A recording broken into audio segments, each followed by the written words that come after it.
আসসালামু আলাইকুম এভরিওয়ান। আমরা সবাই তো করলা ভাজি খাই, তো আজকে করলা দিয়ে শিং মাছ দিয়ে ঝোল খেলে কেমন হয় চলুন দেখি রেসিপিটা। আজকে আমি নিয়েছি কিছুটা শিং মাছ, আর সেই শিং মাছ দিয়ে রান্না করব করলাটা। তো শিং মাছগুলো আমি কেটে ধুয়ে পরিষ্কার করে নিয়েছি। তারপর আমি চুলায় বসিয়ে দিয়েছি একটা ফ্রাই প্যান, আর ফ্রাই প্যানে দিয়ে দিলাম কিছু পরিমাণ তেল।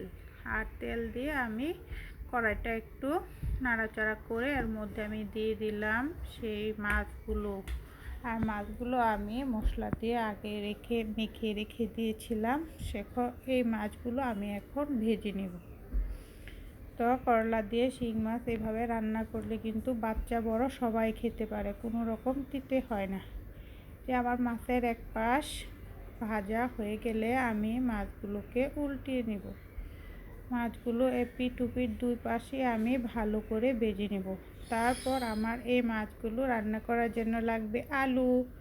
আর আমি এখানে আলু কেটে নিয়েছি, তারপর নিয়েছি করলা।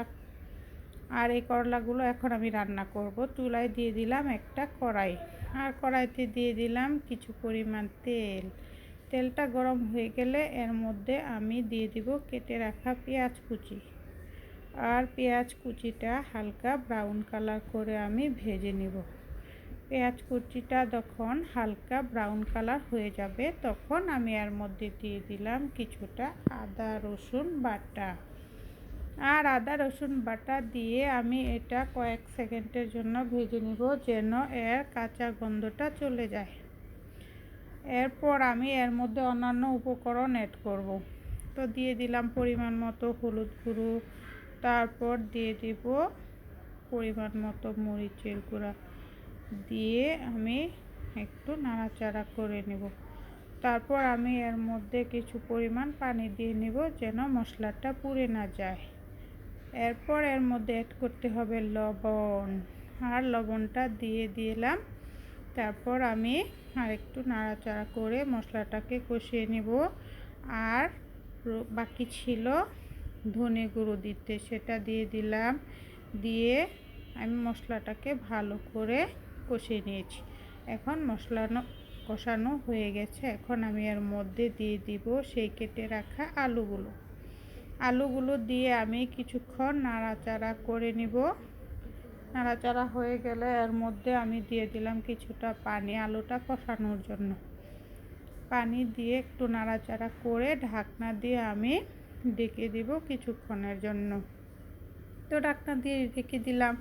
এখন আলুটা আমার এরকম হয়েছে কষানো, আর একটু কষানো হয়ে গেলে আমি এর মধ্যে সেই করলাগুলো দিয়ে দেব। তো আলুটা আর একটু কষিয়ে নেব। দেখেন আমার আলুর কালারটা এরকম হয়ে যখন চলে আসবে তখন আমি আর একটু নাড়াচাড়া করে এর মধ্যে দিয়ে দেব সেই করলাগুলো দিয়ে আমি নাড়াচাড়া করে কয়েক সেকেন্ড কষিয়ে নিব। কিন্তু ঢাকনা দিয়ে আর ঢাকবো না, ঢাকলে করলাটা একটু তেতো হয়ে যাবে। কষানো হয়ে যাচ্ছে আমার, দেখেন কালারটা কতটা ভালো আসছে। আর এভাবে রান্না করলে কিন্তু খেতেও কোনো তিতে হয় না, বাচ্চা বড় সবাই খেতে পারবে এবং কি মজা করে খাবে ওরা। করলাটা কষানো হয়ে গেছে, এখন আমি এর মধ্যে ঝোল দিয়ে দিলাম। কিছুটা পরিমাণ পানি দিয়ে দিয়েছি করলা এবং আলু সিদ্ধ হওয়ার জন্য।